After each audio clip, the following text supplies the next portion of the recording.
best of bias. You need the earful, you should try us. From pop culture to the movies to unite us. It's the best of bias. The best of bias. It's the best of bias. You are now listening to the Best of Bias podcast with Lydell Dinero and Hugo Twilight.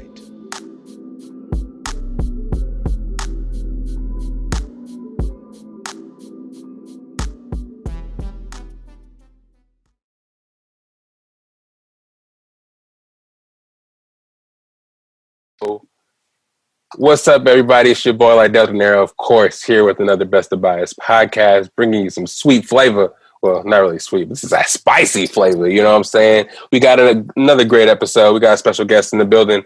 Go ahead and introduce yourself. Guess who we got?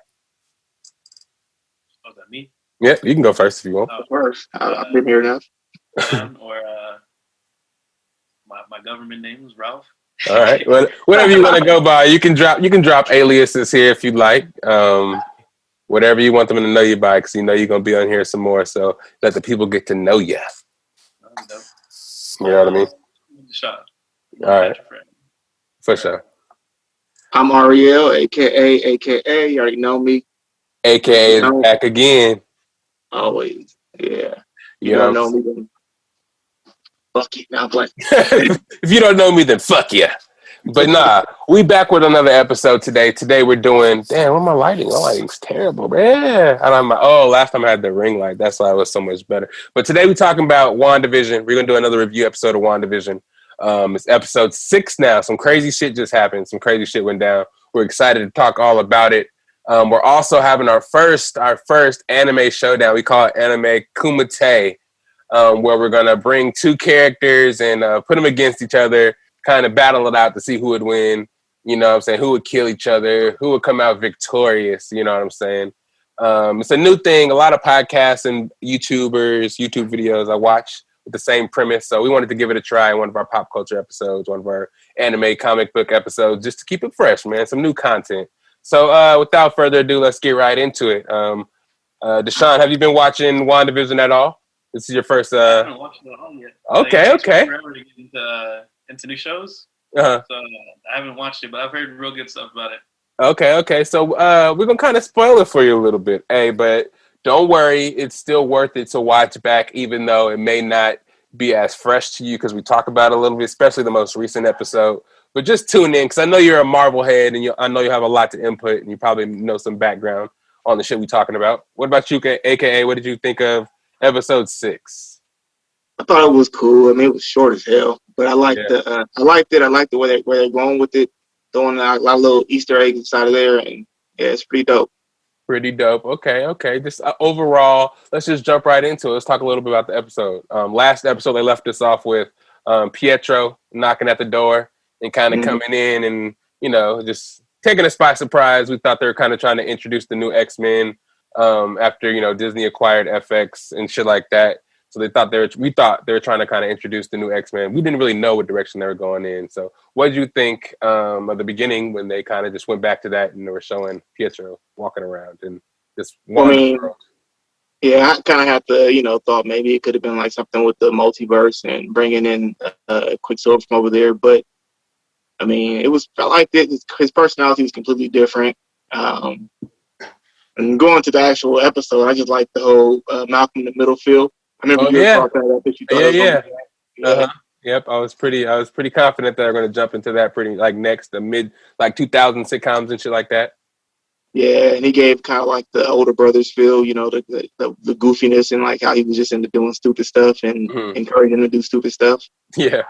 That's pretty tight. I like the fact that they actually came in with the boys talking from their perspective, the sons, and not really coming from a Wanda and Vision, kind of letting us know that the twins are actually a characters involved with the plot, and they're not what I thought were just figments of Wanda's imagination at this point. Yeah, they have their own mind. They're not being, controlled or whatnot. All right. Yeah, I liked it. I liked the whole way they have Vision being like super sneaky with the, him just trying to figure out what's going on. And she's not trying to break character too much, but she notices like that's not, like she said something about that's not supposed to happen.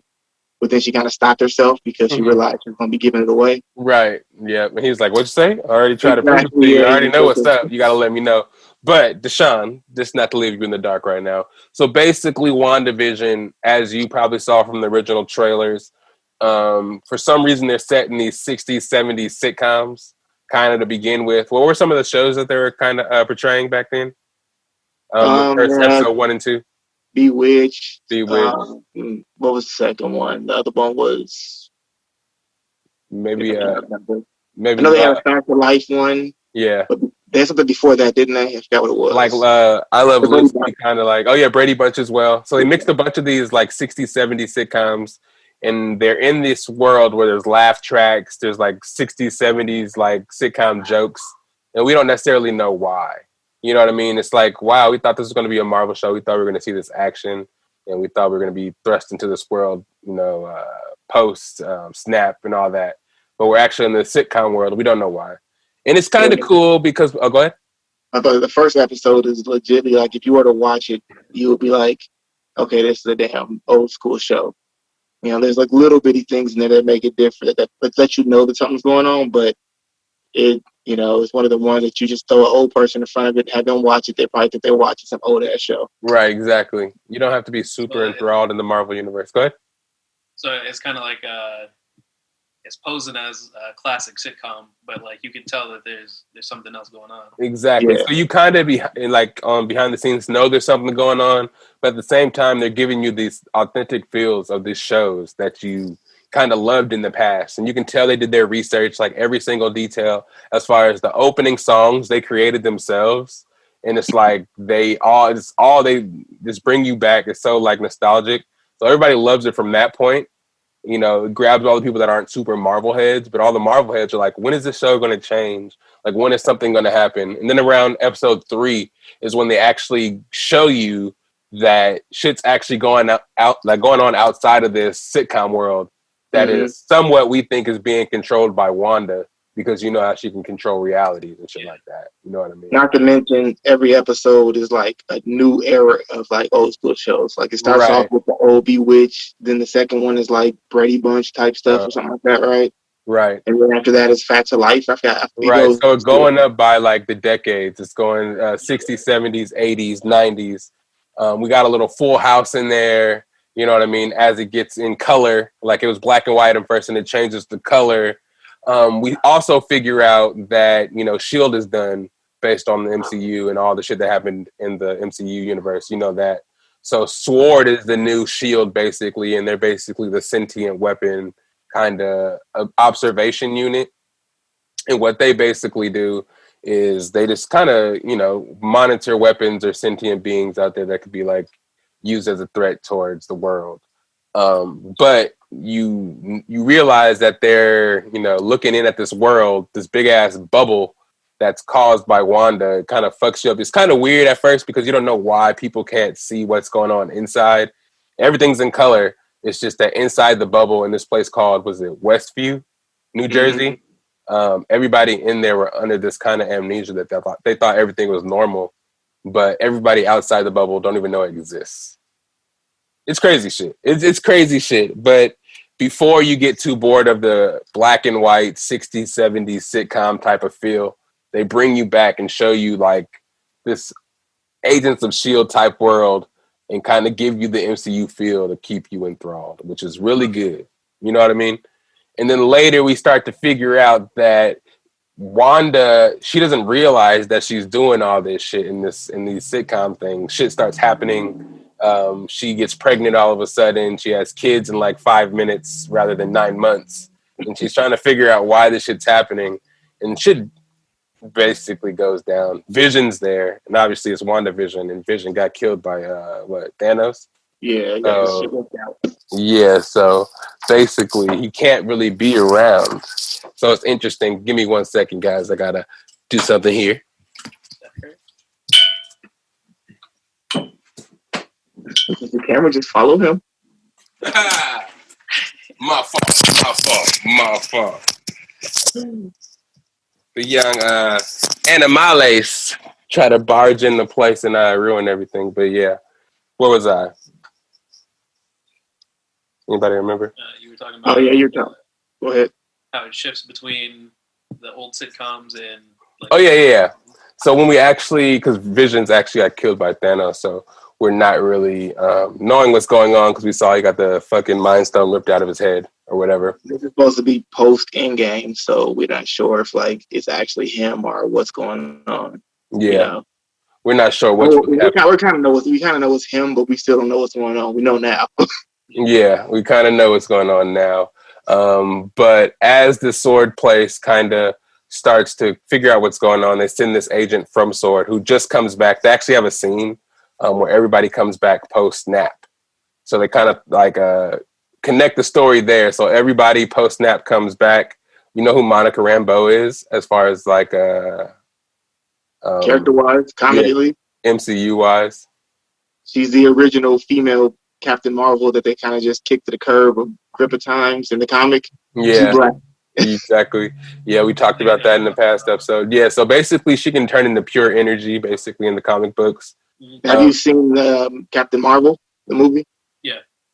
So you remember her best friend on there? Yeah. Remember what her name was? No. Her last name was Rambeau. The little girl is Monica Rambeau. Yeah, the little girl is Monica Rambeau. Yeah, so is her daughter. Okay.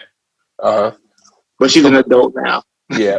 Uh-huh. So it's supposed to be she's an adult, and it's like basically her mom got cancer, and she was snapped away for, they said it was 5 years, but 3 years. Yeah, 3 years into it, her mom died of cancer. Yeah. I think she went into remission and she thought she was going to be okay, but then when she got snapped out of there, she passed away or something like that. 3 years later, yeah, fuck cancer. Yeah, fuck that. So then she comes back and I guess her mom was the leader of Sword or the creator of Sword. Yeah. But then she passed away. The seat was supposed to be Monica's, but she didn't get it because the guy that was there didn't get snapped away. I think it was one of the people that worked under her mom took over the head seat, basically. Yeah. So, asshole. Yep, a bitch ass asshole. So basically, Monica is an agent in this task force, and she's sent to investigate the bubble where Wanda has everybody, and then she gets sucked into it and becomes a part of the sitcoms and shit. Yeah. But as she goes in there, hella shit starts to happen. Wanda starts to realize like something in here is not normal, and me and AKA over here were starting to theorize that shit's going down. Wanda's actually not in control of this shit. But we do realize and we do find out that she did go and steal Vision's body from a Sword facility and brought it into the bubble. And that's how he's alive. She reanimated him and brought him back to life. She's controlling what's going on, but she doesn't even know how it all started. She mentioned that earlier. I don't know if that's true or not, but she seemed like she was being truthful when she said that. So there's got to be something else going on. Like, I'm starting to really think the whole Mephisto thing is a possibility. Right. And I'm also starting to think that Agnes, because I know in the comic, Agnes is a real character. She's an old witch who I think trained Scarlet Witch at one point, but she's the villain also.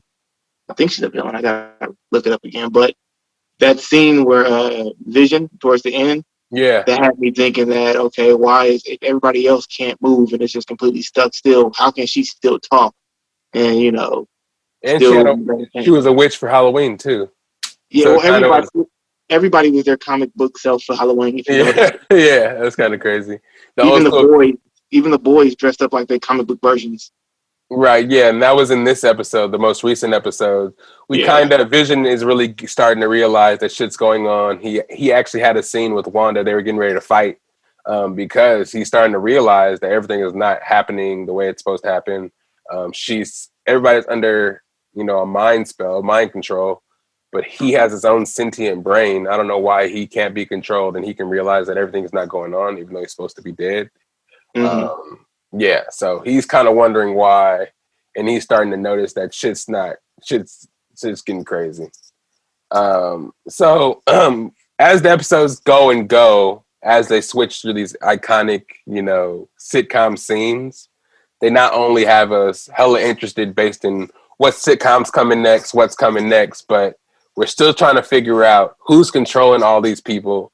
Who is really the good guy? Is Wanda the bad guy? Because she came out of the bubble and interacted with Sword and told them, like, leave me the fuck alone. I have everything I want in this bubble. I like the way it's going. And actually had a X-Men scene. You remember when Magneto turned all the guns on the cops when they had all the cops had the guns pointed at them? Yeah. Since the lineage of Scarlet Witch and Magneto, she had actually had a scene like that in this show. She came out of the bubble and was like, "Hey, why y'all tripping? Leave me alone. Stop bringing your stupid ass drones in here trying to shoot me." And they had the guns pointed at her, and she actually used her magic to turn all the guns on the actual leader of S.W.O.R.D., just like Magneto did when they had the guns turned on like their leader and turned the guns on themselves and shit like that. It was pretty epic. Go ahead, AKA. You had a better kind of example, more clearly explained it, how it was. I think they were just paying homage to the fact that she is Magneto's daughter. And yeah, it was pretty much just like, the scene where I think it was X-Men 1, I think it was, where the cops... I think it might have been two, right? Two? Okay. After they shot Wolverine and fucking Pyro was about to go crazy.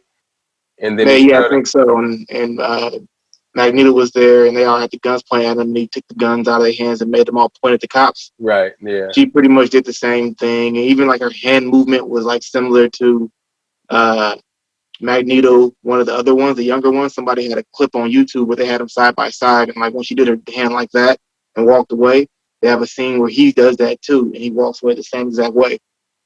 So it's like they're actually doing little parallels on purpose just to, fan service type shit. Right, and they're doing a really good job switching back and forth of staying inside the bubble with Wanda, showing us the sitcoms, and going outside of the bubble. They actually brought in a couple of characters from these outside MCU movies. I don't know if you remember the FBI agent from Ant-Man that was chasing him the whole time. I forgot what his name was. He did like street magic. He was trying to learn street magic. Agent dude, something show. Yeah. I know what you're talking about. And then there was the lady from Thor, the lady with the glasses. I forgot her name too. The one with the tiggle bitties. the tiggle bitties from Two Broke Girls. Have you seen that show? Yeah, her. And she was also in 30-year-old version or something, 40-year-old version, whatever it was. Yeah, I don't know. But anyway. Huh? Yeah, I think so. I don't know her name. Yeah. She's in there. She's also has a cameo. So they're doing a really good job of tying in a bunch of MCU and, just keeping it Disney. It's actually interesting that it's actually on Disney Plus because there's some killing in it, which is interesting. And they did a couple of pop-outs where they showed us a dead Vision and a dead Pietro where they tried to like... Oh, yeah, that was crazy. So... That's another thing. You've seen Age of Ultron, right, Sean? Yeah. I watched the whole... Well, you seen who played Pietro, right? Pietro, what his name was? Yeah. And he died. So, Dude from Kick-Ass. Yeah, dude from Kick-Ass. Matter of fact, they even mentioned that. Remember when she was like trying to figure out who he was, and his son was like, "Yeah, it's Kick-Ass," and they all ran away. And she just sat there. And she was like, "Kick-Ass." She said that because the Pietro that came back now is actually the Quicksilver from the X-Men movies. Mm-hmm. It's the same character playing him, but he's not acting like that guy. He's acting. He's supposed to be like Quicksilver, but he's acting weird. And it was a pretty cool scene because she was trying to figure out why he looked different. Yeah. And then her son ran up to him like, "Uncle, come on, let's go do whatever." And he was like, "Yeah, it's Kick-Ass." And they flew away, and she just thought they had that look like Kick-Ass. It was like another one of those little Easter eggs. It's full of Easter eggs. They do a good job of giving us Easter eggs because they're slowly moving along the plot. It's like, okay, we do know that something's going on, but when are you going to do the ultimate reveal? We saw that Vision tried to get out of the bubble, and as he got out of the bubble, he started to become, bits and parts again, started to die. Started to deteriorate, yeah. Right, yep. So shit's going down in this episode. We don't know what's going to happen. We saw at the end, Wanda actually expanded the perimeter of the bubble, making it bigger. And as she was making it bigger, she reanimated everything that was in the bubble that she was reanimating. Yeah, she like all the shield or the sword agents became clowns and shit. Yeah. But I wonder if they're gonna actually be able to move or if they're gonna just fucking be Well, they were moving, then they were doing little weird fucking mining things when they showed them. But remember when the Vision went outside the boundary and those people that were outside that weren't doing shit, that were just kind of doing the same thing over and over? So I'm assuming that maybe she figured out a way to like increase her power. And that'd be shitty though if you became brain dead like that and couldn't even be like a character in the story. You're just one of those people trying to put up the direction and can't even like put up the decoration. Yeah, doing the same thing over and over again. That'd be shitty. So hopefully Wanda's not the fucking bad guy. We don't know what's gonna happen to Vision. Like I said, or like you said, the episode was hella short.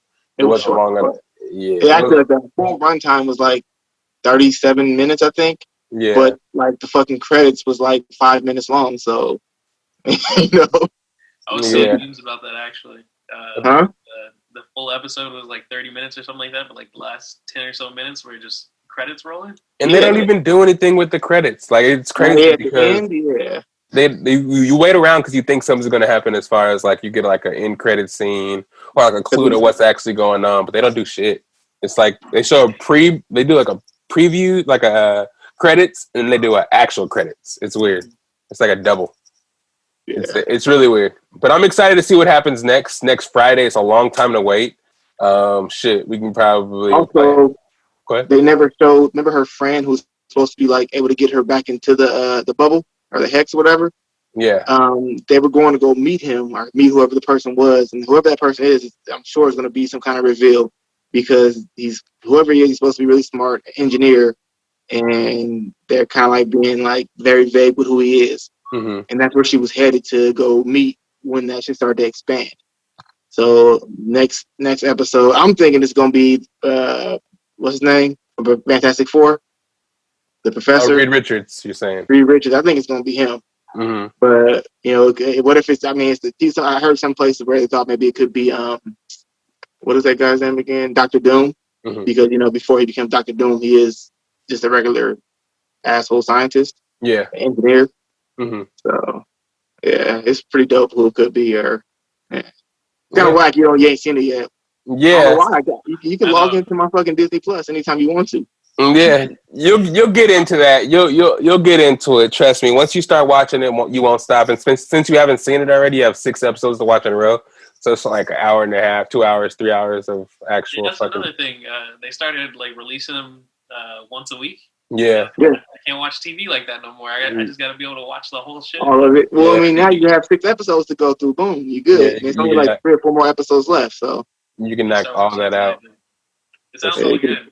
It is very good, man. Everybody's talking about it. What's up? Is the season over, or is it a? Oh no, we're at least gonna get like 9 episodes. So I'm sure there'll be like at least 3 more. We gotta, they gotta show us who's actually doing everything, who's behind everything, who's real, who's not real. This is just setting up the next phase. I think that like these shows that are on Disney Plus, this one, Winter Soldier, and what's his name, Falcon. Mm-hmm. Those are all going to just be setting up for like the next movies and setting up who's the next big villain's going to be. Like they're going to have whatever the Loki story is. I'm looking forward to the Loki one. I think that one's going to be dope. But that's just all. It's all setting up for the next movie. So these things are going to be like, I'm sure all going to be full of like little Easter eggs, all of them, especially the Loki one. I know the Loki one's going to have a shit ton of Easter eggs. Mm-hmm. For sure. And there's still this kind of like filler in between the Marvel phases pretty much right now. Right. Yeah. Hopefully but it's also like an easier way. What are you saying? Go ahead. I was going to say it's like an easier way of setting it up because, the way they did it before was setting up everything throughout each movie, like with Iron Man and yada, yada, yada. They would set up like everything for them to eventually get to the Avengers, which took freaking years to do. This way they can do the same thing, and I feel like it'll have the same impact in a way shorter amount of time. So that's the only thing that I'm looking forward to is like it can still give you that same impact of like a Thanos coming that we were waiting for Thanos for how fucking long. Yeah. Yeah. But they can do it a little bit quicker. Yeah. Yeah. I feel minus the Black Panther because R.I.P. Shit. Yeah. R.I.P. Chadwick. I'm hoping. Yeah, I'm still waiting to see What If too because you can do anything with What If. Yeah, that's what I've been waiting for too. Yeah, you can do anything with that. I don't know. You gotta wait to put that shit out. You can put it out now. They could have put it out a long time ago. You ain't gotta have actors really. The What If series. The Doctor Strange one. No, the What If is like it's the animated series they're doing, and it's basically it's like what if say Agent Carter, that just happened right there. What, the little gift? It just said no. It just said this Zoom thing no longer has a time limit. Oh, I don't know. Fuck it. Keep going. But yeah, so basically, There's like, what if like Agent Carter got the super soldier serum instead of like Captain America, and what if she was Oh, Captain America? So it'll be like they're gonna do that 50, for real? yeah. Yeah. And it's like, what if they did the zombie Avengers in there? What if they did? What if Oh, you mean the issue where everybody was zombies and like who was like Wolverine was killing everybody? Who the fuck was it or something? I forgot it was. Yeah, That was that was crazy. Huh? Deadpool versus Marvel, right? Was they Yeah, Deadpool was killing became everybody, zombies? wasn't it? Somebody, I forgot who it was, but Yeah, I feel it, but yeah, it's a bunch of shit like that. So, like so I can't wait to see that. I don't know whether waiting hella long to put that out because it's animated and it's not canon. It's just like a bunch of what if scenarios. So, I can't wait to see that. But I think we're gonna take a break here before we actually jump into the anime Kumite. I want to mention the one thing. Oh, go ahead. What do you think this Wanda thing is setting up? Because if you remember, and I think it's the House of M or whichever one it was, Uh-huh. that was the one where she kind of like creates her own bubble type of world too, and has mutants inside of there, and then a bunch of shit starts happening where she like is going haywire, and she says no more mutants, and all the mutants disappear. Uh-huh. And since in this world there isn't any mutants yet that we know of, I'm thinking that they gotta find a way to like squeeze that into it. Maybe like saying that this hex that she's making grow, this big ass bubble, is. And you see, we already saw that it was messing with Monica Rambeau's DNA. So I'm thinking that what's gonna happen is she's gonna somehow expand that thing, and it's gonna go all around the world. And Make mutants. well, not make them. I think because you notice she's not the only person that's been through the hex and been out, but she's the only one that had her genes or her DNA messed with. Yeah. So I'm thinking that maybe she's already a mutant, even though in the comic she's not a mutant. But for the sake of just simplifying the story, they're probably gonna make her a mutant too. Mm-hmm. But I'm thinking that there's people who already have mutant genes, and they're just like they're dormant, and they're that's activated. Exactly. Because I feel like if they just come and say that she creates mutants out of nowhere, you got a lot of characters that are big major characters in the X-Men universe that their backgrounds are going to be completely just shit. Because Wolverine, who's been alive for years, Apocalypse has been around since fucking the beginning of the man, damn near. Like their stories aren't going to make sense to mutants because she just created them today. So I'm thinking it's going to be like where maybe like people already have the gene, but not very many people are able to use their powers because they're dormant, but we still have a few. So maybe like Wolverine would have been like one of the few whose power wasn't dormant, but he just kept it hush because of the situation. And same with, Apocalypse going to his hibernations and stuff. So, they can easily write that into there. But if they just make it where she creates mutants, I don't understand how they're going to do that with Wolverine and those characters that everybody loves and how he has like this background story, I feel that. Yeah, that's a good point because we didn't really get into Monica Rambeau actually getting those X-rays and showing that she did get her powers because we actually talked about we were waiting to see when she actually got her powers. And I think that's how it's going to happen. Yep. So yeah, they try to throw that in there because I think they're gonna be like only 9 episodes in this shit.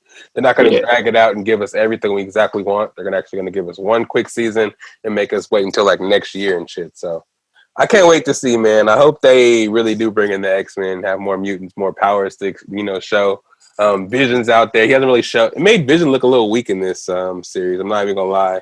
It's like if you go back and look at the movies, Vision never really got a chance to be dominant. Yeah. Ultron came, he kind of got beat up by Ultron, and then in what was the next one he was in? I guess Civil War, but he was fighting against his partner, so that don't count. He was OP because of that. Mm-hmm. And then in the next one, he pretty much gets his ass kicked from the beginning of the movie. Gets the shit ripped out. Yeah, so he never actually you never actually see him dominant at all. Like we know what he's supposed to be able to do, right? But never, as far as the cinematic goes, you never seen him dominate. I feel that. So, that's not for sure. Yeah, but yeah, we're hoping for the best. We're going, like I said, jump into that anime Kumite right after this break here. We're gonna go try to see what's up here. I think my family is brought us some groceries, so it might get a little loud. So right after this, we're gonna hop into that. We're gonna introduce our characters. We'll introduce you what's going on. Again, for the viewers, this is the Best of Bias podcast. We will be right back. Is that okay with y'all? We coming back. best of bias. You need the earful, you should try us. From pop culture to the movies to unite us. It's the best of bias. The best of bias. Yeah, it's the best of bias. You are now listening to the Best of Bias podcast with Lydell Dinero and Hugo Twilight.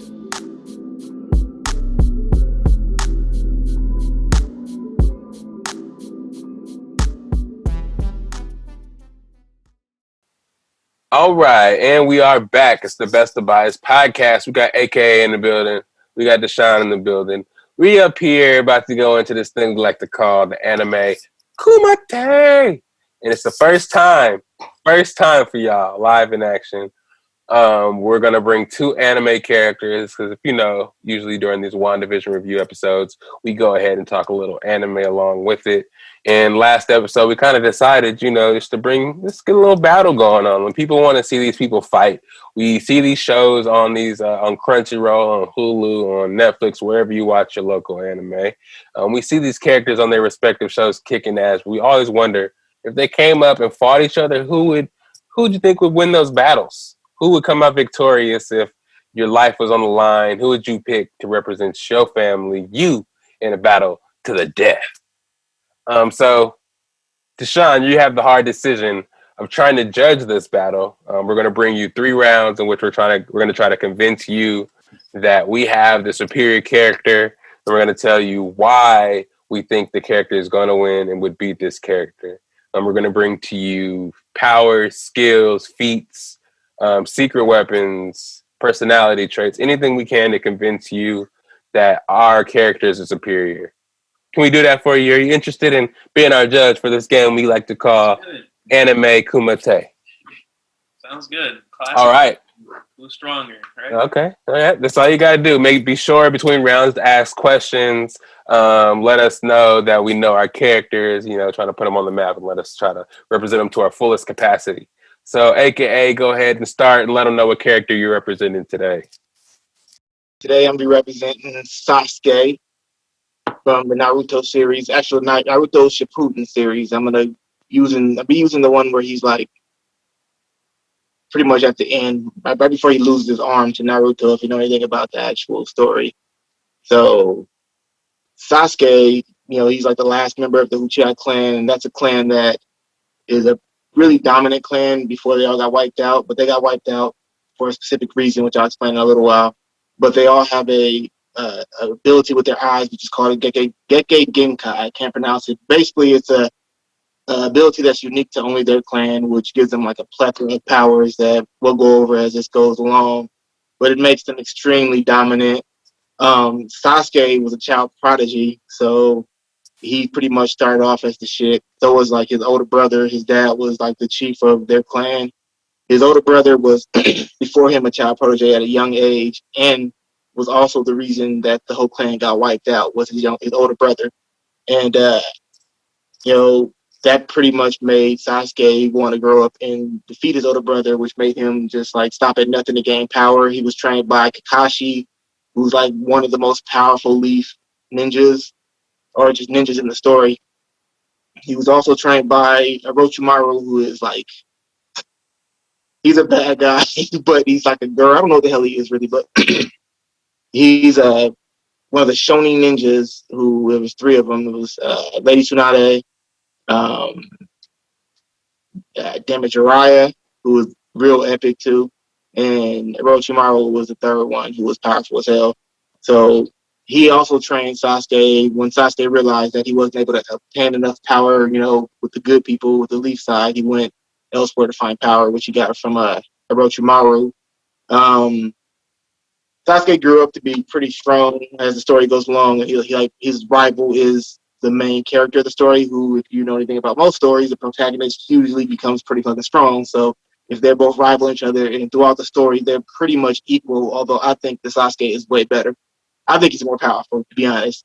And that's pretty much him. As the story goes along, he ends up obtaining like godlike powers, and is like unmatched by anybody else in the story other than Naruto, who also obtains godlike powers. So Feel that. I personally think that even though I know that Trunks is, he's a beast in his own right, he's not the strongest person in his universe at all by far, and Sasuke pretty much is so far. Hmm. And I just see Sasuke wiping the floor with him. There's too many techniques, dude. Too many techniques. All right, so let me go into my character. I have Trunks from the Dragon Ball Z universe.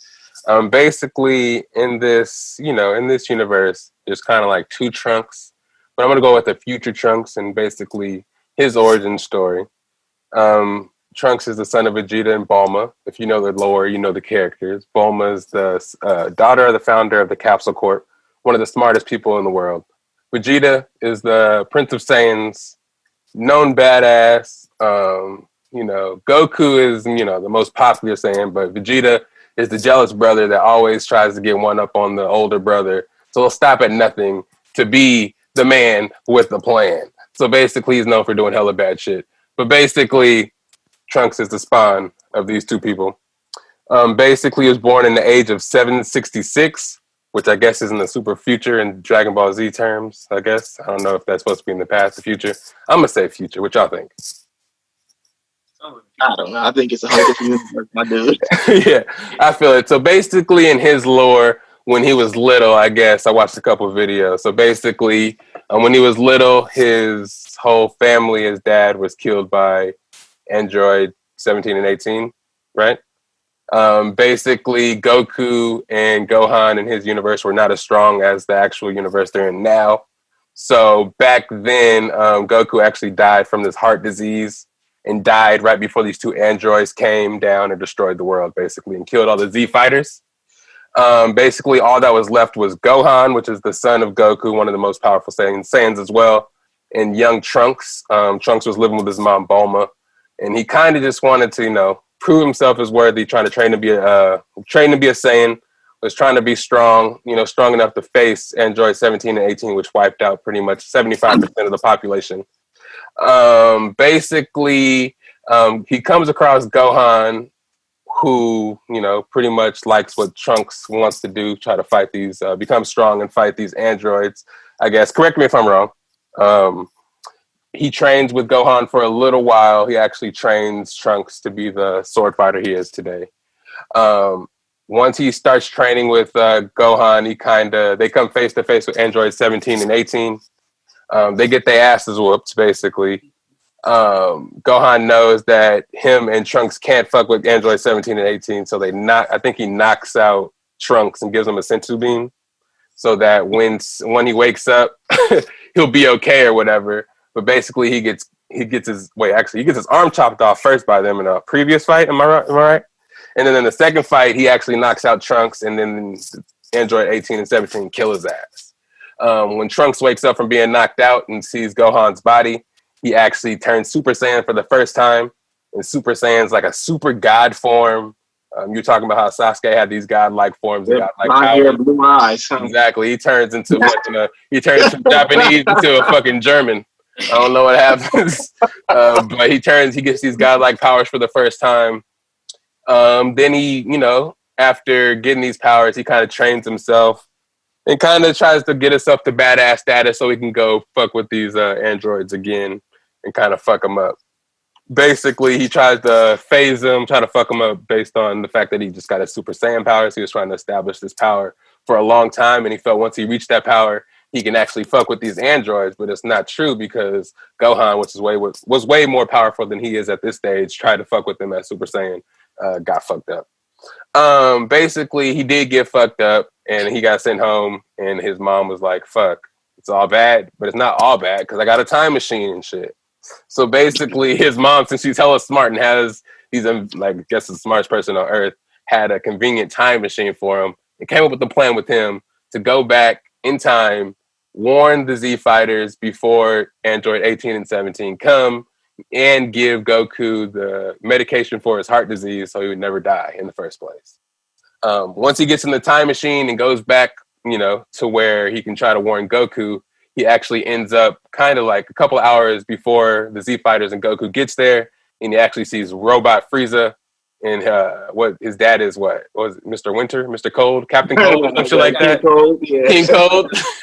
King Cold, yeah. Right, yeah. So knowing what he had to do, knowing the mission he was on, he was going back to warn Goku and give him this fucking medicine. He had no time for Frieza. He chopped that nigga in half right away, right when he saw him. Robot Frieza chopped him in half, chopped him into littler pieces, and then blasted his ass with an energy blast and roasted those pieces into, smithereens, and then killed Frieza's dad. Actually, I'm gonna get into all that a little later. I'm not gonna spoil it now.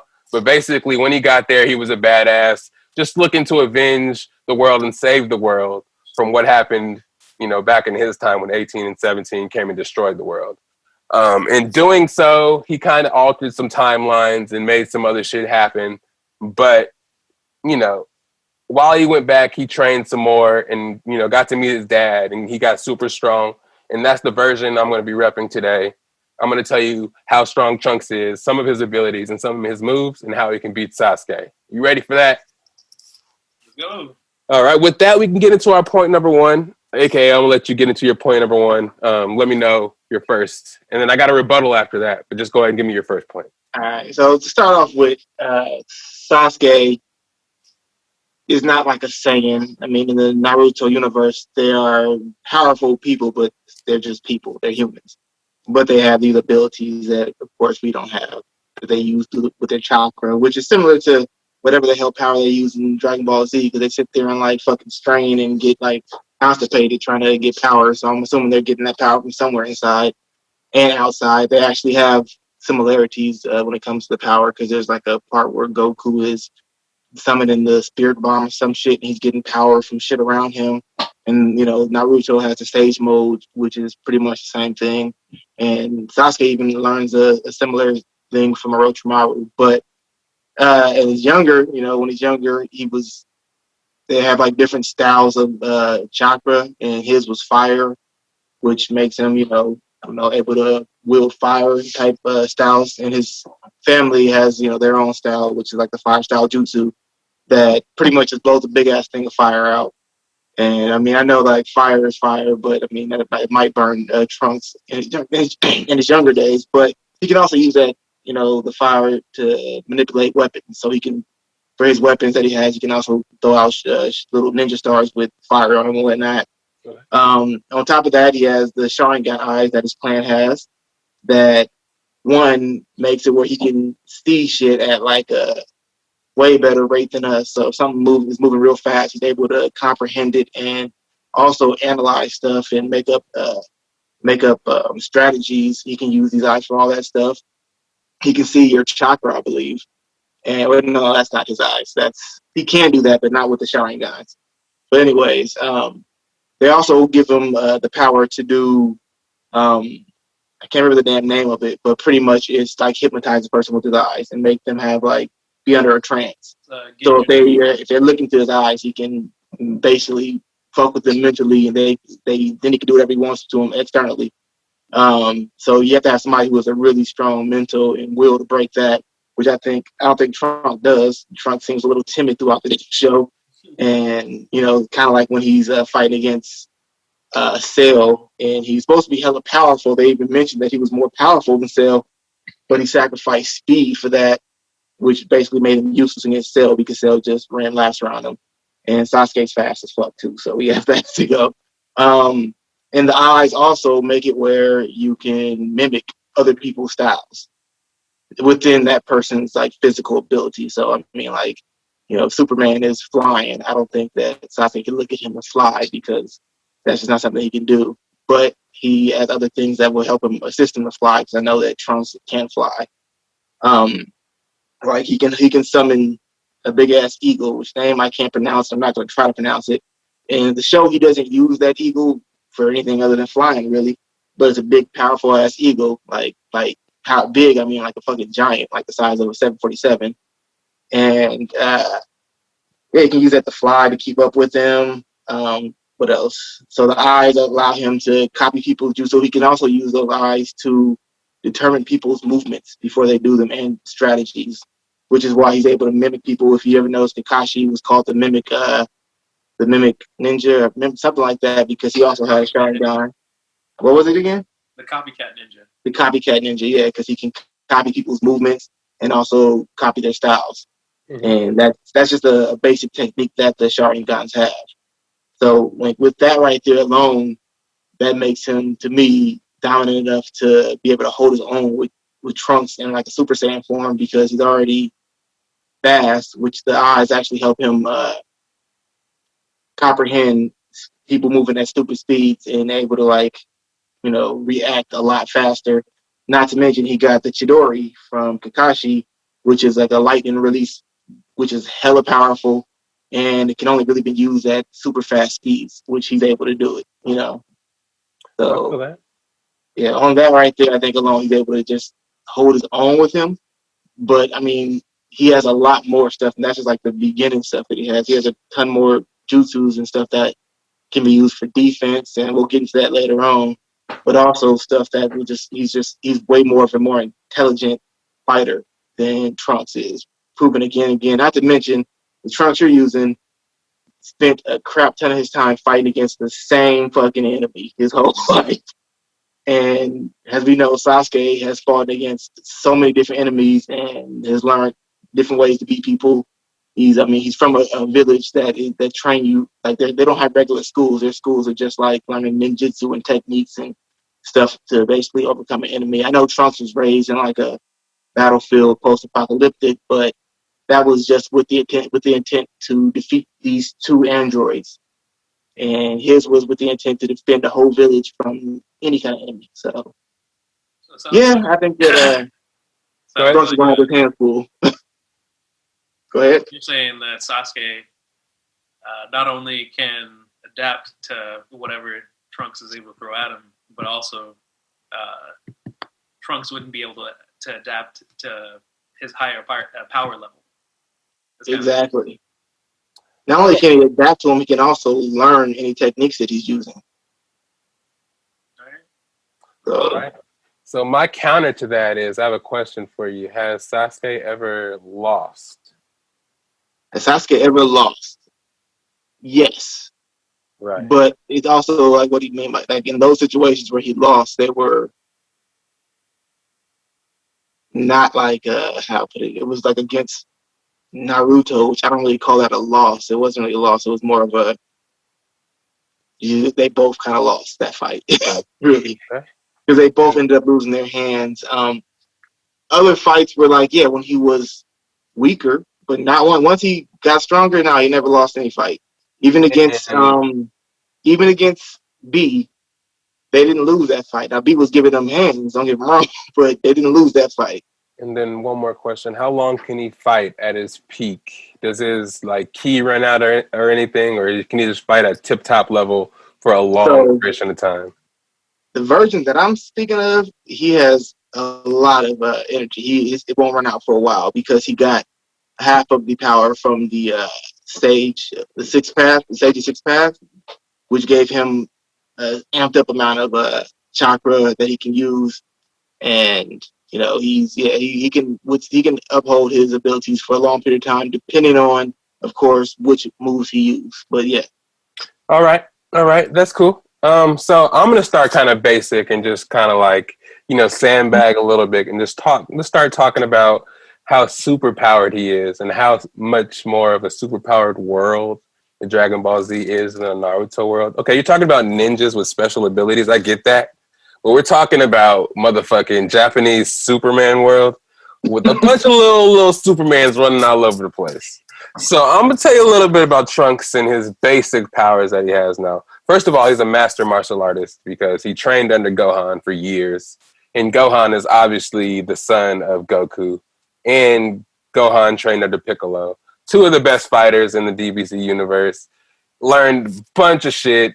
And Trunks, by default, was taught all that. I'm not even gonna lie. Once he comes back and meets his dad for the first time, they spend a lot of time in the capsule. The time capsule, where he is able to reach his different levels of Super Saiyan. Where I'm not even gonna get into Super Saiyan just quite yet because I feel like the power levels and the muscle level. I'm not even talking power level. As we get up in the Super Saiyan levels, our muscles multiply. We talking 50 times the power level once we get to this regular Super Saiyan. And there's more than one level of Super Saiyan. Also, we got flight, we have super strength, super speed, super intelligence. You might think he's hella stupid and he can't think on his feet, but you got to remember his mother is probably the smartest person on Earth. In different iterations of Trunks, he was the gadget guy. They kind of dumbed down his powers in GT and stuff like that, and he became like a little Asian boy from Indiana Jones in the Goonies with all the gadgets and gadgets and shit like that. Just walking around as the side character once Gohan's daughter got Pan was her name, got introduced into the story, and she became the Jedi focus to kind of push Trunks to the side a little bit. But he's a master swordsman.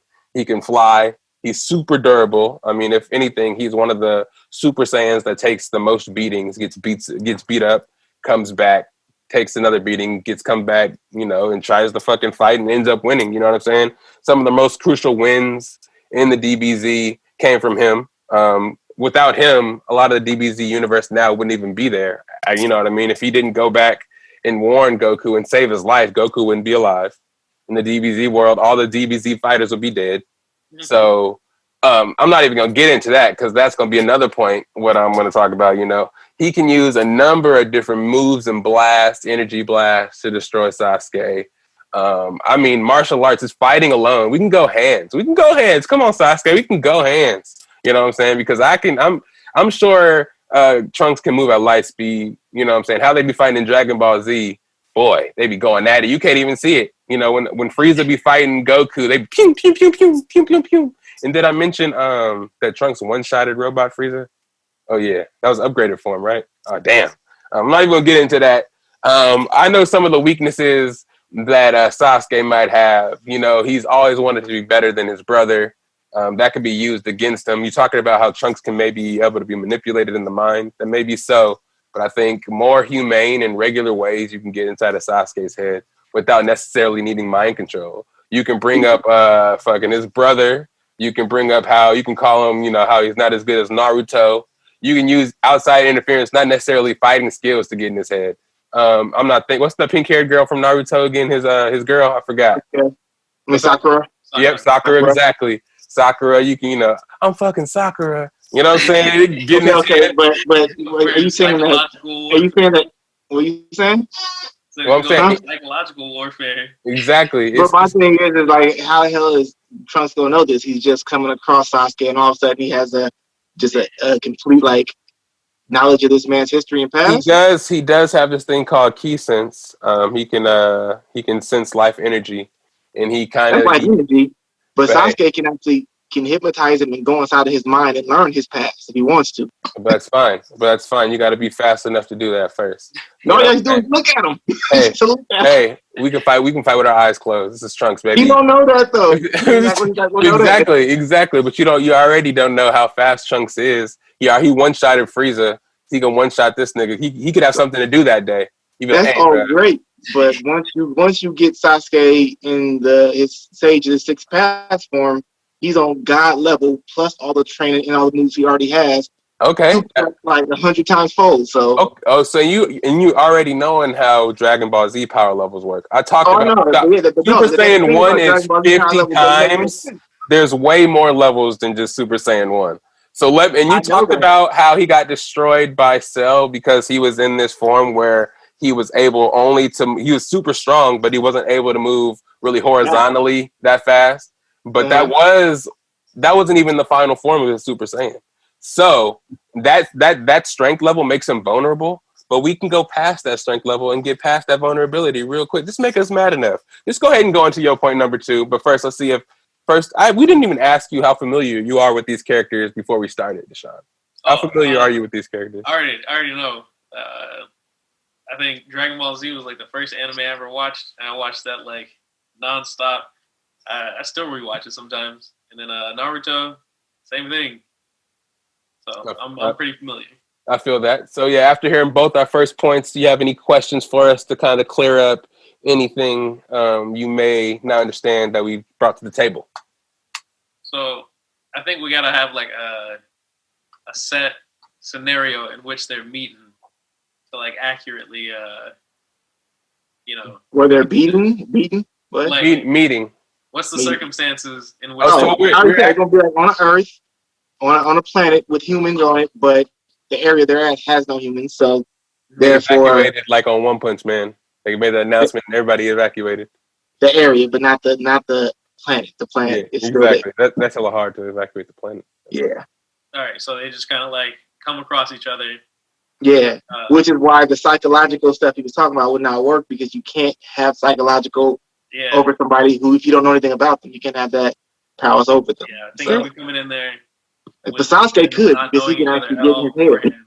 I feel like Sasuke does have the upper hand in that situation, because he does have the ability to like adapt, and you know, the Sharingan kind of gives him like a complete edge if you're coming off like with no knowledge.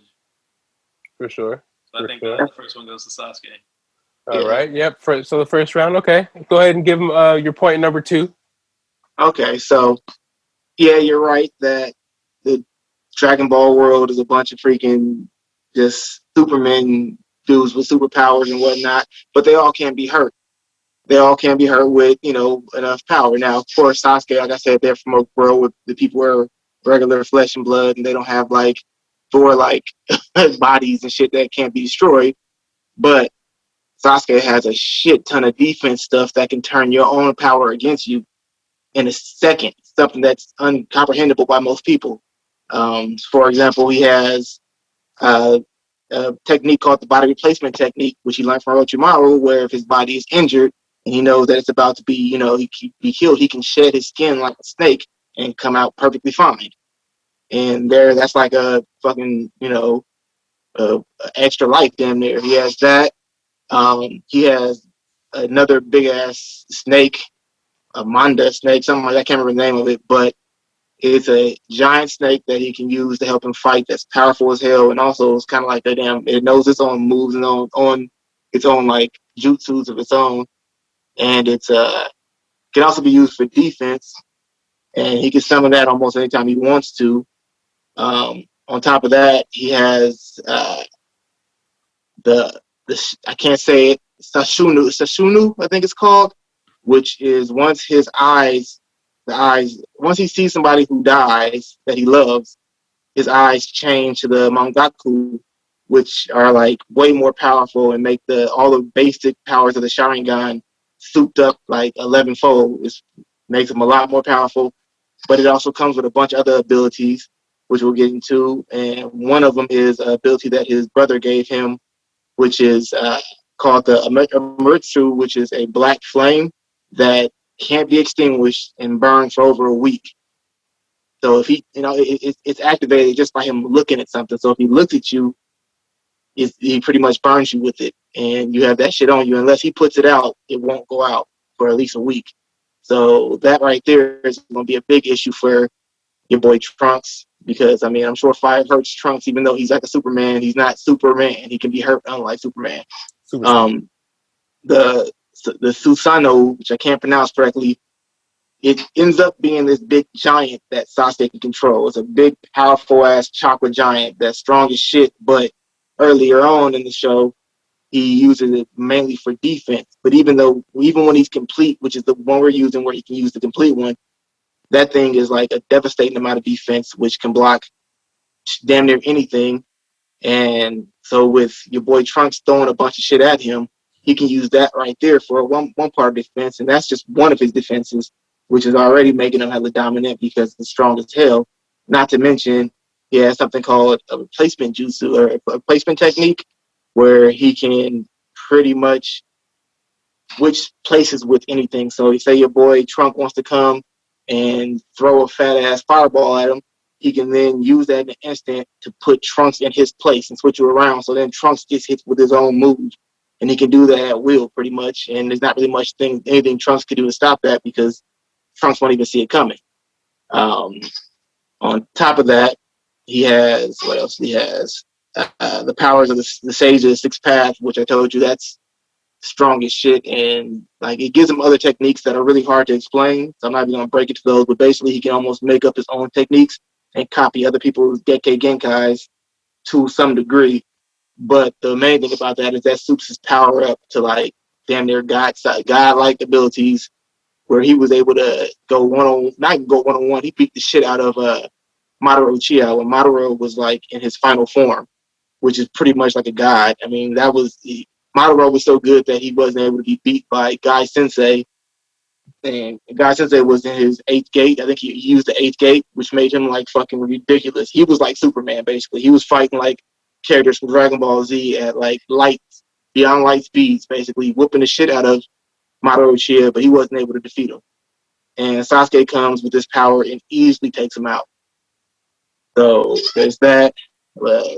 He has a bunch of other shit.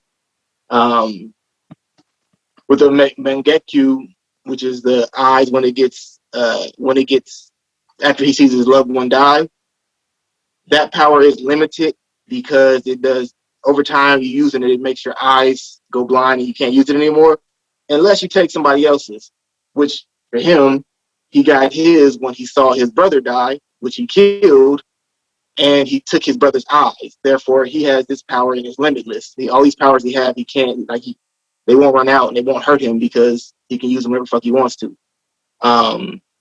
Also mixed with the chakra of the sage of the 6th path makes it where it's just like damn near limitless. See, another thing he can do is, which is crazy, is I don't know if you know this about Sasuke, is he can control space and time. He can literally walk through dimensions and travel through time. What the fuck is Trunks gonna do? Somebody Trunks can go through time and get stuck, but he can't at will just go through a dimension and go through time. But Sasuke can do this. Huh? Anyway, he can't if he gets in his spaceship. You know what I mean? We can get there. We're from the future. That's what I was going to talk about. I'm gonna stop it there because I think that right there already makes him way more OP, and I didn't get into even all the techniques. But with all that being said, I kind of still feel like the power levels aren't comparable. He may be able to do a lot of things, but I feel like a lot of it's not going to really affect Trunks as much as you may think. I feel like the Naruto characters I don't know. Even when they go to God mode, like when they get like those fucking powers from the sage, they actually defeat a god. Right, but I also just kind of feel like the future aspect of Trunks is it could be a little advantage to him because as you see from the Naruto world, it doesn't seem really futuristic. It looks kind of based on in the past, you know?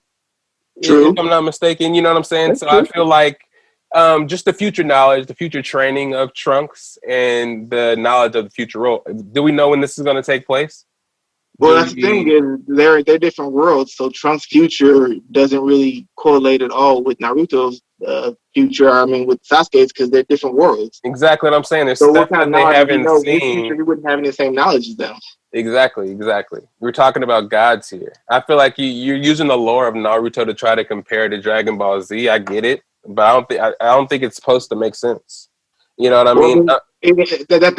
That's true. That's why I'm using like techniques and stuff. Techniques, I know, but it's not that complicated in Dragon Ball Z. We don't sit there and watch you do techniques. But there's no way charge full force. We charge full force while you're trying to concentrate on us and try to figure out what we're gonna do next by looking in our eyes. We're behind you, light speed.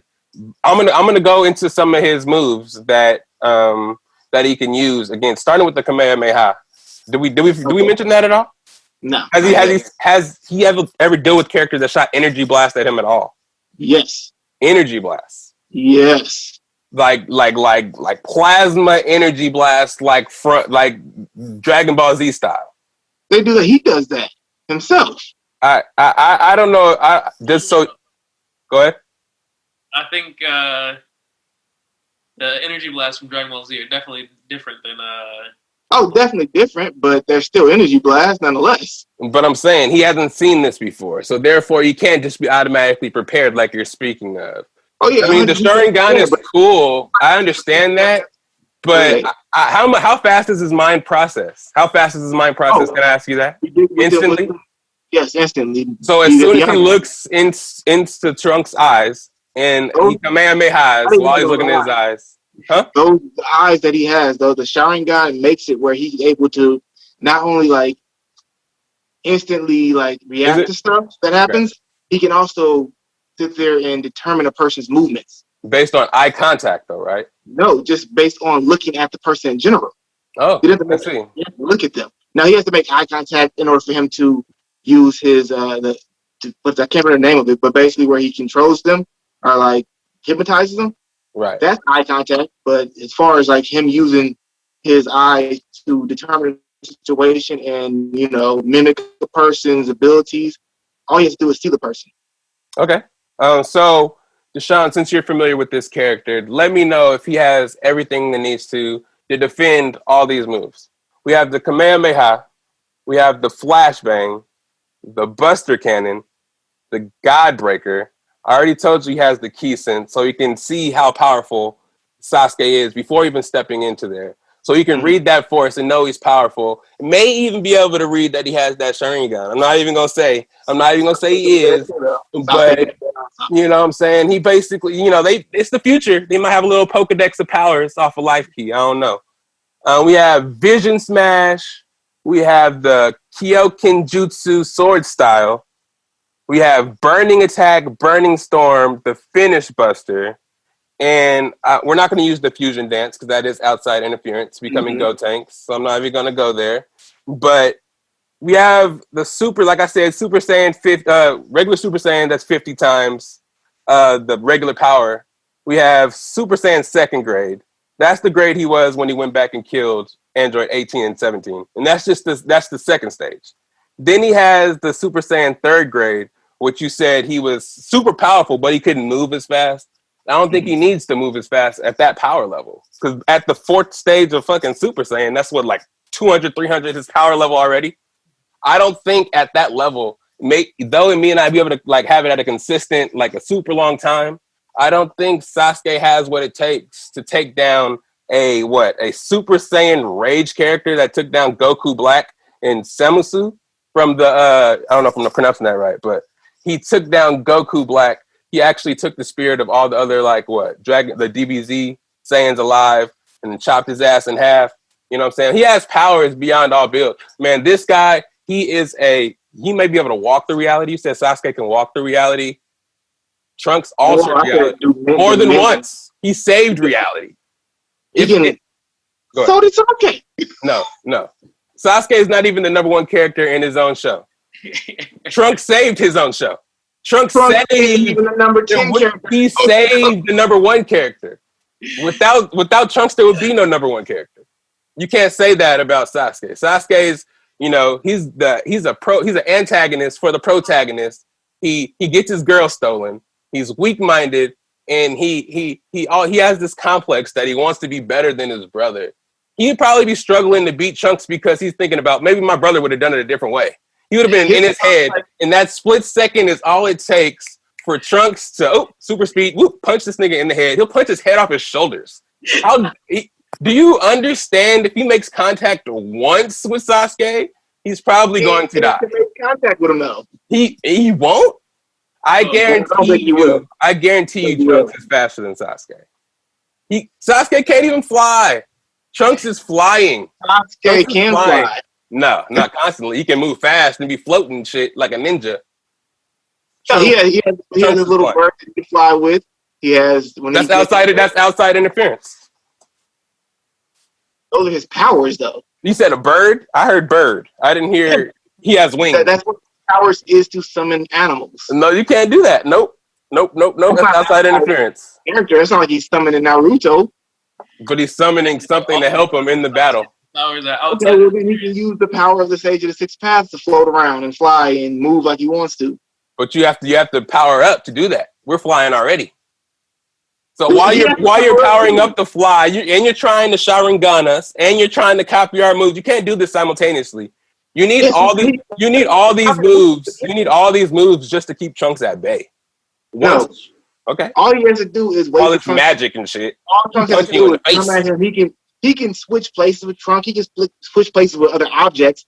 So if Trunks comes at him, he can sit there and switch places with a fucking a bomb and blow Trunks to fucking shit. And you think he's gonna get killed by a bomb? No. When have you seen that happen? They eat bombs in DBZ. What you talking about?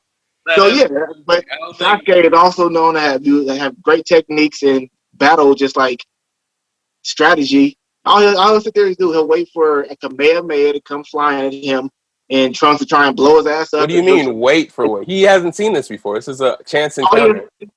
If you see a big ass fucking fireball coming at you, you're gonna wait and see. Let me see if that shit hits me real quick and see what it does to me. No, nigga, we're not shooting one. We raining. We raining on you. We ain't got time today. First of all, his power, he can see the person's chakra and or power running through their body, so he can see how strong this dude is. Right. If he sees them fly at him, he's gonna know what the hell that is, and all he do is switch places and then. No, he's not. It's not that instantaneous. So once you see his power level, and then you see him go Super Saiyan, and his power level goes through your power meter, you're like, oh shit! Not like, oh yeah, I'm gonna get this guy because I know his power. No, his power is gonna keep multiplying as he gets madder and madder. He's like a little kid at first. I don't know which level you're using the Sasuke. I don't know if he's like an old ass man. I'm using the Sasuke, the one where at the end of Shippuden where he gets God powers. Okay, well you need those God powers because you can't. Huh? Say it again. A literal God at the end of that show, right? And what? At the end of like Naruto, the series finale, like Naruto and Sasuke are basically gods, right? Yes. I feel it. Well, yeah, you can't compare that power to Dragon Ball Z because there's no way to compare it because Saiyan's already a god. So you know what I mean? Hey, we've been going God mode since a little kid. After we came back and saved Goku, he achieved. And you know, in manga, we were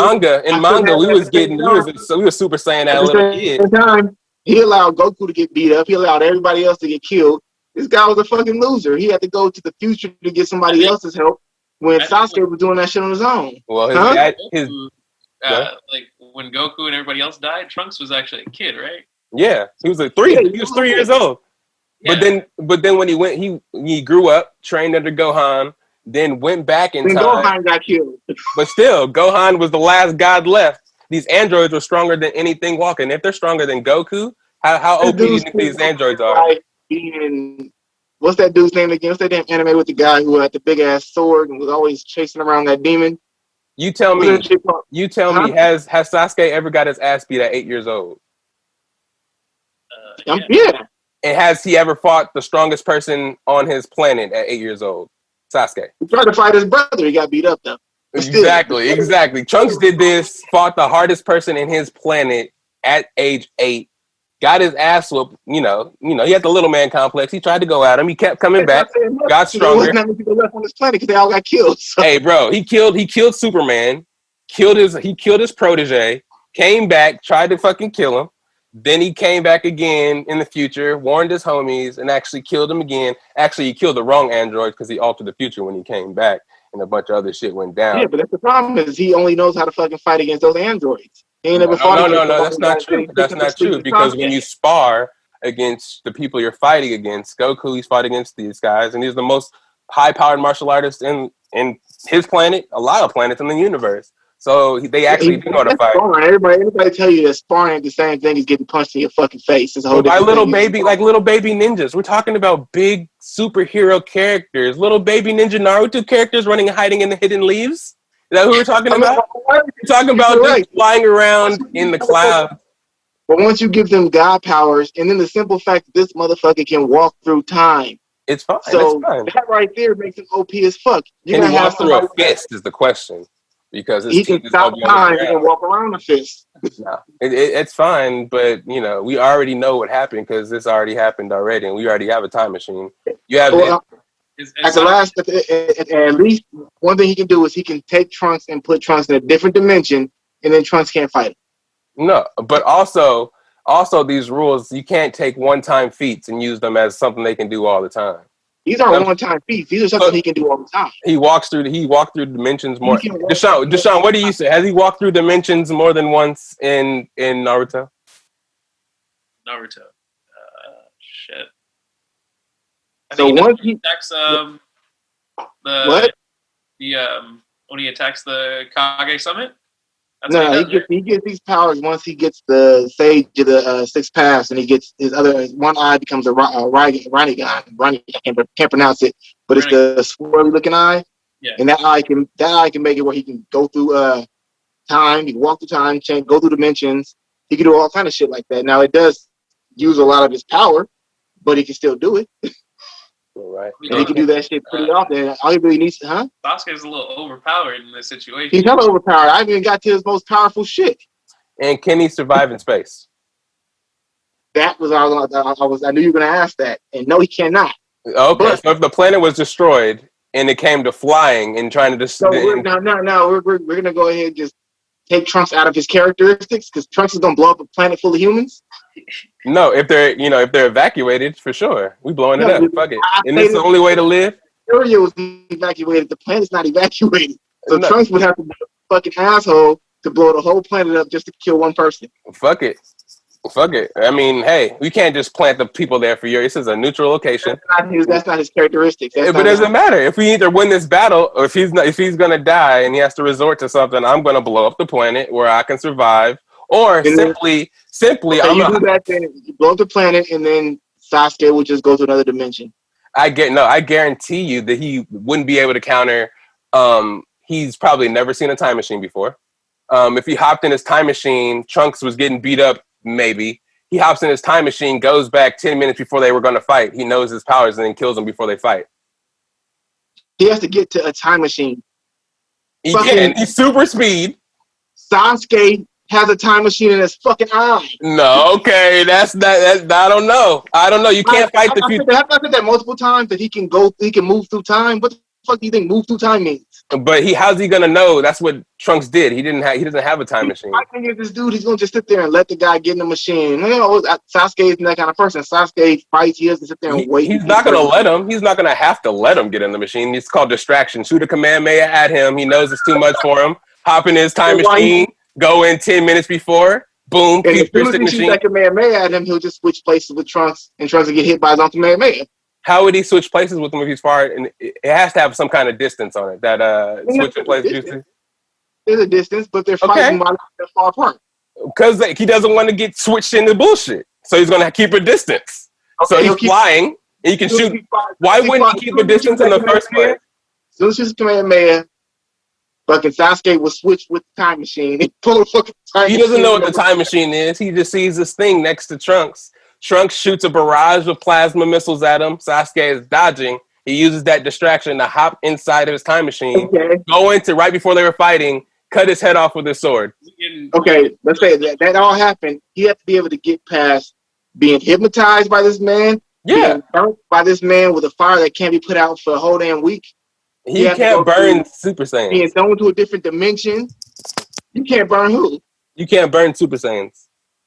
You probably can. That's the if you leave fire on them long enough, I'm pretty sure they'll get burnt. No way. They go kick it in the sun often. They go dance in the sun. Wait, what is the judge saying here? What? I don't know if a Super Saiyan can get. I don't know if they're as susceptible to fire as humans would be. Exactly, they're gods. Okay, I'm sure that simple fire blast ain't gonna do that. But I still don't think they can go walk around in a fucking volcano. Right, that's not true. But they've been getting hit with these super plasma blasts. They're probably hot as volcanoes. Yeah, sometimes they eat them. I mean, this is one that's a hot fucking volcano that's burning for a week straight on their skin, and they can't. I'm telling you, maybe in the Leaf Village they cause forest fires, but not out here in Saiyan World, man.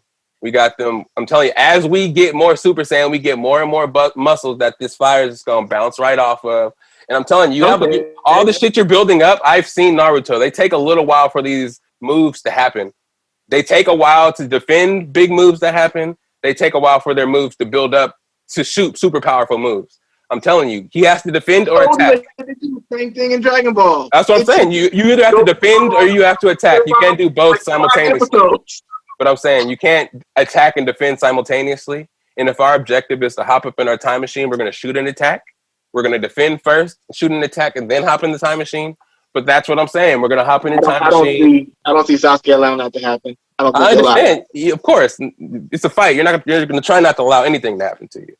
But, you know, when you're going against time. That'd be like, does he have a slim chance to do that? With all the abilities that Sasuke has, I mean, I feel like with the simple fact that he can hit the target. You said he has to make eye contact. You're talking about a character that can fly. We don't have to be at close range to shoot missiles and shit at you. But you don't have to be close range to make eye contact with them. What are you talking about? How do you make eye contact with somebody? His brother caught Naruto on him with a fucking ring from long distance without them even noticing it. I don't know. I feel like eye contact is close range contact, and you can hypnotize somebody if you're close range. Okay, yeah, but at the same time, you got to realize that Trunks ain't gonna know any of this stuff first, so he's not gonna know to keep that kind Exactly. of He's a distance. He shoots plasma balls. You have to be at a distance. Dragon Ball Z is known for being close up, throwing these fucking super fast punches, one-on-one with the Right. person. But then you fighting a martial artist that has hands. He's shooting shit at you as well. So you're gonna keep a distance. Exactly. I'm saying fighting strategy. If people can shoot shit at you, you're gonna keep a distance so you don't get shot with shit. He can use that to shoot his weapons. His moves are all kind of distance based. If you're close, that's even worse for you. But his Kamehameha is better at a distance. You can shoot a straight line of plasma energy at somebody, and that's all he needs for a distraction. Even if he knows he can't win, he might not be able to win. But if he knows that, he's going to put all his moves into a distraction, all his powers into a distraction. He has sensu beans to give him energy even when he depletes. You can be beating him up. I think a lot of Sasuke's powers are going to be able to keep Trunks at bay, but I don't think they're going to be able to hurt him. Trunks whenever he wants to. I think the only thing he can really do is hypnotize him. Walk through and open the dimension up by Trunks and be right next to Trunks if he wants. Right, and I think that's the only thing he can do. I think that and hypnotizing him is the only thing that he can do to finish the fight. I feel like all his moves that he's going to do. No, he also has the big ass giant that has a fucking arrow. I can't remember the name of the arrow, but that arrow uses power from outside sources. Whoa! What'd you say? Outside sources? Sounds illegal. It does not sound illegal if he's using the outside source being Trunks' own power against him, because he can take that person's power too. He can take somebody else's chakra, put it into this thing, and use it with the Sage of Six Path and his own, and that shit destroys mountains like it's nothing. But I heard you said bring this big giant character. I heard that. What you said this big character comes out? Oh yeah, that big character comes from him. But that also sounds like outside interference. But hey, I don't know. It's all up to the judge. The Kamehameha is outside interference, and so is the damn time machine. No, the time machine is something that he has with him at all times. He used a time machine multiple times. Time with him all the time. Huh? Do you know, Dsean? Okay, you know what I'm talking about, right? The fucking thing that he uses with his fucking eyes, that he creates with his eyes, is a big ass thing of energy that becomes first it looks like a skeleton, then eventually becomes a big fucking giant with a sword and a bow and arrow. Huh? It's called like a Susanoo or something like that. Susanoo, there we go. Itachi, I don't. And that's like his most powerful move. Technically, be a power up, just like being a Super Saiyan would be a power up. Okay, that's fine. That's super fine. Exactly. I feel it, but I feel like a lot of this stuff still has to build up and happen. And when the objective is to distract and get in my time machine because I know this guy is OP, and I think I can achieve that objective before you get all these moves out and are able to. No, with the Susanoo, that thing can come instantly. Because when the Raikage tried to punch him, he made that thing appear instantly, and he made the fire appear instantly, and he had to cut his arm off because his arm was going to burn off with that fire that wouldn't stop burning. So he can pull that out. All right, so we'll just blow up the planet then. Final answer.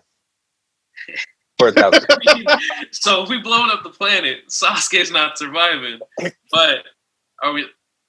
What's the parameters? But then Trunks won't be Trunks. Trunks will be Frieza. If this was Frieza, that would make sense because Frieza would do some shit like that. Trunks wouldn't. But it doesn't matter. We're trying to survive. You try to set that up. You even admitted to knowing that I was going to bring that and put the people on the planet just so I couldn't destroy the planet. Now you can't not blow no planet up. Just because people are on it. People aren't on this planet. This is a planet that. Go ahead. If you're gonna use that right there and change the person's whole characteristic, his whole like MO, I'm gonna do the same thing with Sasuke. And Sasuke wouldn't fight you. Sasuke would send your ass to the sun dimension where you'll fucking burn to death. He can do that too, but instead he likes to fight. Right. So if you want to go that route, Sasuke can do some fucked up shit too. Okay. All right. Well, that's not what I said. You're just changing your whole argument now. It sounds kind of. I'm not changing. Anyways, Judge, go ahead, Judge, and tell me what you think is going to happen in this battle. Go ahead. So, like, we got Trunks, who is he is a Super Saiyan, but he's pretty outclassed by this god. Because I mean, if you go off the animes and stuff, Sasuke would be pretty well prepared to deal with somebody that's just super strong, you know. Mm-hmm. And Trunks not necessarily going to be able to deal with Sasuke, who is, you know, a god, and Trunks had to go back in time when Zamasu attacked him. He was a god too, but like I feel like he was substantially weaker than Sasuke would be though. So I mean, might have to give it to Sasuke. All right, and there we have it. The first battle goes to Sasuke. I also thought when I was going over the character, he's not a main character, and I thought his powers are kind of like, yeah, he wasn't gonna be as powerful as Sasuke. They gave Sasuke a bunch of powers in the manga. Sasuke fucking cheap. Yeah.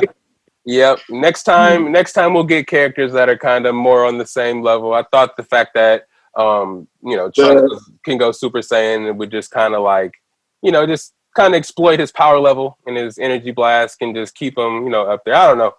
I'm gonna be honest. When you first brought it up, when you said Trunks and Sasuke, I was thinking Trunks is gonna fucking smash Sasuke. Until I started reading more about Sasuke and shit that I didn't know, I was like, this motherfucker's OP as shit. Yeah. Like I watched some of the episodes of like Naruto, and I seen him using the thing where he was going through space and time. Mm-hmm. On Boruto also, he uses it on there too, because that's after he also gets the powers too. But it's like I wasn't thinking of it on a level that when you read all the powers and what he can do, it's like this.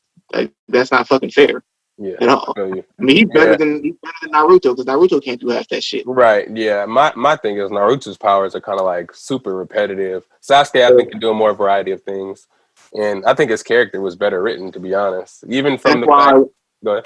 As I said, that's why I was hoping that they would, instead of making Boruto, they would make a story following Sasuke, because he was way more complex as a character. All right. I feel like Trunks kind of peaked. Was in the regular Dragon Ball Z storyline when he after the hyperbolic time chamber. And that's true. Still couldn't beat Cell. Right. If you'd have threw Vegeta though, if you'd have threw Vegeta at it, it would have been I think he would have probably fucking destroyed. No, yeah, Sasuke. I think next battle we'll do some different characters. Maybe because we had a good process of picking these characters, so I feel like next time we can either do Marvel, we can do DC, we can mix and match, we can do all that shit. Dsean, if you're willing to be the judge again, we can run it back. If you're willing to hop in the battle, we can switch it up. Somebody else be a judge. I can be a judge. We could do something like that. Let me know who we pick. I feel like I could make a good case. No, yeah. We're gonna throw that out there. I've been kind of inspired by this. We can either one day we can do some rappers and throw rappers out there and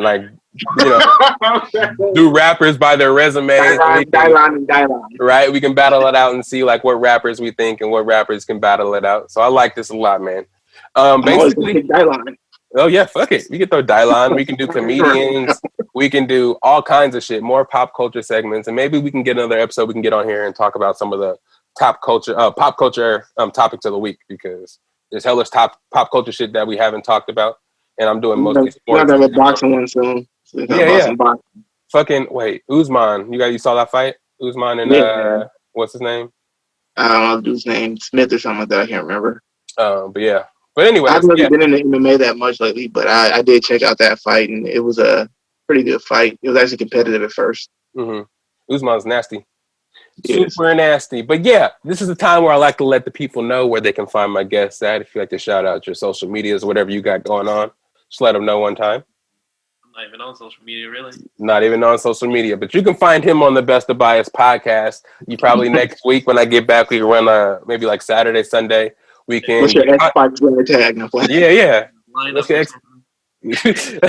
But get caught up on WandaVision. You can get on here for the episode 7 review, and then we can throw some characters at each other, and we can think of another battle for next week. You should watch all of them on like Thursday night, and then just watch the last one on Friday. Right. It's like it's really fast, 30-minute episodes, so not long at all. Yep. AKA, tell them where they can find you at. I think my Instagram is Akio Young.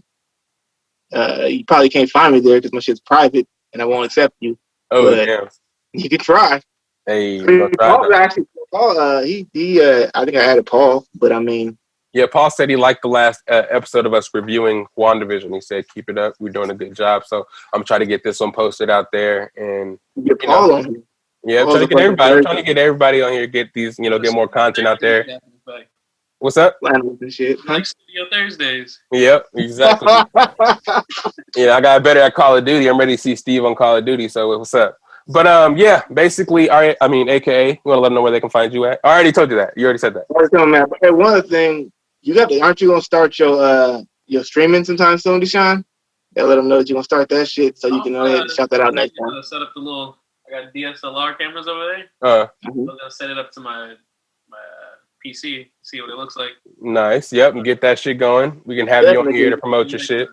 Dsean is epic at video games now. As soon as he could be in second, I knew it was a wrap because I mean it took you a long time. Y'all used to fucking whoop y'all ass. I used to give y'all all the characters and I'll have one on Tekken Tag and just run through y'all. Oh. I'm the best anyways.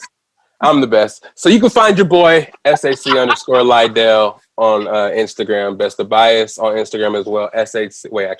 Patrick _Lydell on Snapchat. You know, YouTube, videos, content. This beautiful video right here is gonna be up for you guys. I think I do got Snapchat. Well, you got a Snapchat? You want to shout it out real quick? I think it's called the Fourth Horseman. Okay. You know what that means? Nope. Is that Now You See Me?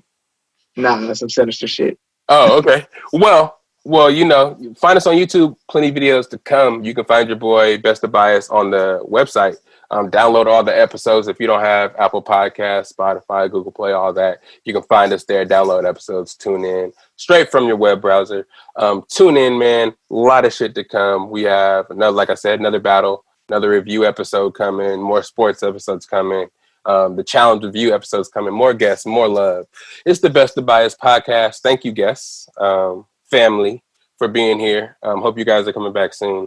I got to get ready for this trip. We heading out, But it's the Best of Bias. Everybody out there, love and whatnot. Thank you. Hopefully you can drive safe in this rainy weather. Yeah, thank you. And thank you, guys. It's the Best of Bias podcast. Where is my theme song? It's the best of bias. You need the earful, you should try us. From pop culture to the movies to Unitas. It's the best of bias. Best of bias.